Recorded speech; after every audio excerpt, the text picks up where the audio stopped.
अस्सलाम वालेकुम dear students. तो आज के इस लेक्चर में एक्सरसाइज 3.2 इसका मैं क्वेश्चन नंबर 4 और क्वेश्चन नंबर 5 सोल्व करवाऊंगी। तो इस क्वेश्चन के अंदर ये कहा गया है इन अ स्ट्रीट 50 हाउसेस। एक स्ट्रीट है जिसके अंदर टोटल 50 हाउसेस हैं। तो पहले हम यहाँ पे स्टेटमेंट के अंदर लिख लेते हैं कि टोटल हाउसेस कितने हैं, 50 हैं।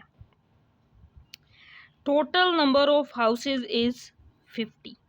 टोटल हाउसेज 50 हैं। अब ये कहा गया है इसके बाद 25 हाउसेज हैव लॉन। इनमें से कितने हाउसेज हैं जिनमें लॉन है, वो 25 हाउस हैं। तो number of houses in lawn, इस तरह भी लिख सकते हैं कि हाउसेज ऑफ लॉन, या सिर्फ एन ऑफ एल यानी कि number of houses having lawn. L से मैंने इसको डिनोट कर दिया है। तो ये 25 हाउस हैं जिनके अंदर लॉन है। इसके बाद स्टेटमेंट ये है कि 32 houses have car porch. 32 house ऐसे हैं जिनके अंदर कार पोर्च यानी कि कार को खड़ा करने के लिए जो गैराज होता है वो है, कार पोर्च है। तो number of houses having car porch, P से मैंने नोट कर दिया है पोर्च। तो ये कितने हाउसेज हैं, 32 हाउसेज हैं। इसके बाद ये कहा गया है and 15 houses have both lawn and car porch. 2 houses ऐसे हैं जिनके अंदर लॉन भी है और कार पोर्च भी है। तो हम लिख सकते हैं एल इंटरसेक्शन पी, यानी कि वो हाउसेस जिनके अंदर लॉन भी हो और कार पोर्च भी हो। तो वो हाउसेस कितने हैं, 15 हैं, क्योंकि दोनों है ना, तो दोनों के दरमियान जो कॉमन है वो 15 है, इस वजह से यहाँ इंटरसेक्शन लिखा है। इसके बाद ये कहा गया है show the data by Venn diagram. Venn diagram बनानी है हमने। Also find how many houses had neither lawn nor porch. और वो नंबर ऑफ हाउसेज फाइंड करने हैं जिनके अंदर ना ही लॉन हो और ना ही कार पोर्च हो। तो सबसे पहले इसकी वेन डायग्राम ड्रा करते हैं। तो यहाँ पे इसकी इस तरीके से एक सेट ड्रा कर लेंगे, यूनिवर्सल सेट यू। ये मैंने सेट यू ड्रा कर लिया है। अब इसके अंदर 2 सेट ड्रा करते हैं। एक तो ये नंबर ऑफ लॉन्स और दूसरा ये कार पोर्च वाला, क्योंकि कॉमन है ना, इस वजह से इनके दरमियान इंटरसेक्शन 15 है। इस वजह से यहाँ पे ये वो है जिसके अंदर लॉन का सेट है, ये number of houses of lawn, और ये कार पोर्च, तो यहाँ पे ये आ जाएगा। अब इनके दरमियान यहाँ पे ये वाला जो एरिया है ना, ये शो कर रहा है कि कॉमन इंटरसेक्शन भी है दोनों के दरमियान। वो हाउसेज जिनके अंदर लॉन भी है और पोर्च भी है, और वो हाउसेज कितने हैं, 15 हैं। तो यहाँ पे आ जाएगा 15। अब हमने ये देखना है कि 15 तो कॉमन आ गया। टोटल जो लॉन थे, वो हाउसेज जिनके अंदर लॉन था वो 25 थे। अब 25 में से 15 तो कॉमन, बाकी कितने हाउसेज रह जाएंगे, 10 हाउसेज जिनमें लॉन होगा। इसी तरह कार पोर्च अगर देखें तो ये टोटल 32 है। 32 में से तो 15 कॉमन है जिसके अंदर कार पोर्च और लॉन है, 15 कॉमन में चला गया। 32 में से बाकी कितना रह गया, 17 रह गया। तो 17 में अगर 15 ऐड करें तो ये 32 ही बनता है जिन हाउसेज के अंदर कार पोर्च है। इस तरीके से ऐड करें, क्योंकि ये पूरा सेट बनता है 15 और 10, ये 25 ही बनता है जो जिनके अंदर लॉन हो। तो ये कॉमन जो एरिया था दोनों के दरमियान, कॉमन था जिसमें कार पोर्च और लॉन दोनों थे, वो हमने यहाँ से इंटरसेक्शन में अलग कर लिए है। तो अब हमने ये फाइंड करना है वो हाउसेस जिनके अंदर ना ही लॉन है और ना ही कोई गैराज यानी कि कार पोर्च है। तो उसके लिए अब फार्मूला, क्योंकि यहाँ पे अब एल पी और इंटरसेक्शन है, ये स्टार्ट में मैंने सारे फार्मूलाज लिखवाए थे, तो हमने अब यूनियन निकाल लेना है, एल यूनियन पी। तो ये किसके इक्वल होगा, यूनियन हो तो प्लस आता है, इंटरसेक्शन हो तो माइनस करते हैं, n of L plus N of P. तो जब भी कॉमन इसमें इंटरसेक्शन आ रहा हो तो फिर वो वैल्यू इसमें से माइनस करते हैं। ये फार्मूला इस तरह से है। अगर ये इंटरसेक्शन वाली वैल्यू ना होती तो फिर ये वैल्यू फार्मूला सिर्फ प्लस तक होता।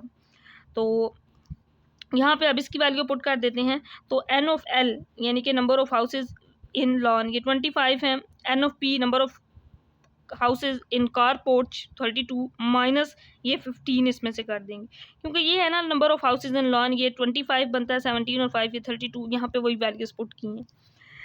अब इसको माइनस ऐड करके इसमें से माइनस करेंगे तो आंसर 42 आ जाएगा। तो ये वो हाउसेज आ गए कि जिनके अंदर लॉन और कार पोर्च है। टोटल हाउसेज में से इनको माइनस कर देंगे तो बाकी वो हाउसेज आ जाएंगे जिनके अंदर लॉन और कार पोर्च नहीं होगा। तो अब हम यहाँ पे लिख लेते हैं houses which don't have lawn and car porch. कि वो हाउसेस जिनके अंदर लॉन और कार पोर्च नहीं है। तो टोटल कितने हाउसेस हैं, वो 52 हैं। 52 में से वो हाउसेस ये वाले जो जिनमें लॉन और कार पोर्च था उसमें टोटल हाउसेस को माइनस कर देंगे 42। यानी कि हमने क्या किया है, यहाँ पे जो टोटल हाउसेस थे वो 52 नहीं बल्कि 50 थे। टोटल हाउसेस यहाँ पे 50 हैं। 50 में से टोटल हाउसेस में से वो हाउसेस माइनस कर दिए हैं ये वाले, यानी कि जिनके अंदर कार पोर्च और लॉन है 42 हैं, उनको माइनस किया। वैसे भी इनको अगर ऐड करें 10, 15 और 17 तो ये टोटल 42 ही बनते हैं। तो 50 में से जब 42 को माइनस कर देंगे तो आंसर 8 आ जाएगा। और 8 यहाँ पे वो सेट आ जाएगा, वो हाउसेस होंगे जिनमें ना ही neither car porch nor lawn, उनमें ना तो कार पोर्च होगा ना ही लॉन होगा। वो कितने हाउसेस होंगे, वो 50 में से 8 हाउसेस होंगे। ये इसका आंसर होगा। इसके बाद क्वेश्चन नंबर 5 है जिसकी स्टेटमेंट मैंने यहाँ पे लिख ली है। इन अ सर्वे ऑफ 940 स्टूडेंट्स, तो टोटल नंबर ऑफ स्टूडेंट एक सर्वे किया गया है जिसमें टोटल नंबर ऑफ चिल्ड्रन यानी कि वो कितने हैं 940 हैं। 400 students are found studying at primary level. Primary level होता है जो नर्सरी से 5 तक होता है। इन 940 में से 400 स्टूडेंट जो है वो प्राइमरी लेवल में हैं। 240 students at elementary level, elementary 6 से 8 तक होता है। इसके अंदर 240 240 स्टूडेंट्स हैं। एंड यहाँ पे मैंने लिखा है 75 एट सेकेंडरी, जो 9th-10th के स्टूडेंट्स हैं वो 175 हैं। यहाँ पे मिस्टेक हुई है, ये टोटल 175 है, 75 नहीं है, 175 है।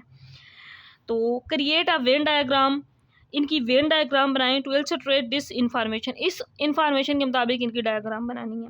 How many children were found out of school, तो वो चिल्ड्रन फाइंड करने हैं जो स्कूल में नहीं जाते, जो नहीं पढ़ रहे।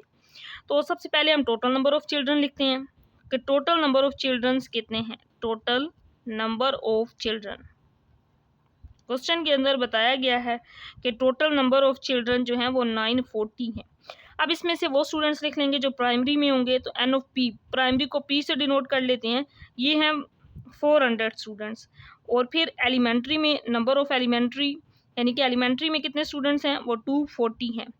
फिर नंबर ऑफ सेकेंडरी इसको एस से डिनोट कर लेंगे और ये 175 स्टूडेंट हैं। आप इनकी वेन डायग्राम भी ड्रा कर लेते हैं।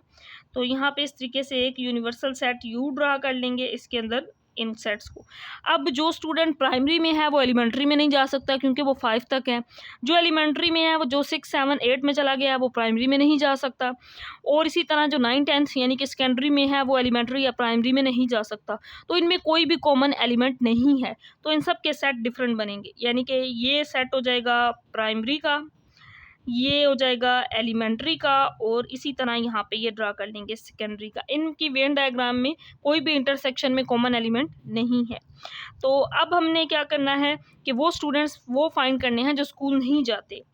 Children's are not going to school, यहाँ पे अब क्या करेंगे, फार्मूला लगा लेंगे, childrens are not going to school. Question के अंदर ये कहा गया था कि वो स्टूडेंट्स फाइंड करें जो स्कूल नहीं जाते। तो स्कूल जाने वाले टोटल बल्कि चिल्ड्रंस कितने थे, वो 940 थे। अब इनमें से स्कूल जाने वाले स्टूडेंट्स जो प्राइमरी, एलिमेंट्री और सेकेंडरी में जाते हैं उनको पहले ऐड कर लेते हैं। यानी कि क्या करेंगे, पी यूनियन ऐड करते हैं ना, तो यूनियन आता है दरमियान में, प्राइमरी का यूनियन, फिर एलिमेंट्री का यूनियन और फिर सेकेंडरी का। तो इन तीनों को ये फार्मूला बनता है N of P plus N of E यानी कि एलिमेंट्री प्लस सेकेंडरी। इन तीनों को यहाँ पे जब ऐड कर लेंगे तो आंसर आ जाएगा 815। मैंने इनकी वैल्यूज़ लिखी नहीं है, डायरेक्ट ऐड कर दी है। आपने यहाँ पे एक स्टेप कर लेना है, 400 प्लस 240 प्लस 175, आंसर इज 815 यानी कि 815 आ गया। तो ये टोटल नंबर ऑफ चिल्ड्रंस हैं, इसमें से वो स्टूडेंट्स जो स्कूल जाते हैं वो 815 हैं। माइनस कर देंगे तो वो स्टूडेंट्स आ जाएंगे जो स्कूल नहीं जाते। तो 940 में से जब 815 माइनस करेंगे तो 115 students are not going to school. तो ये उन स्टूडेंट्स की तादाद होगी जो स्कूल नहीं जाते।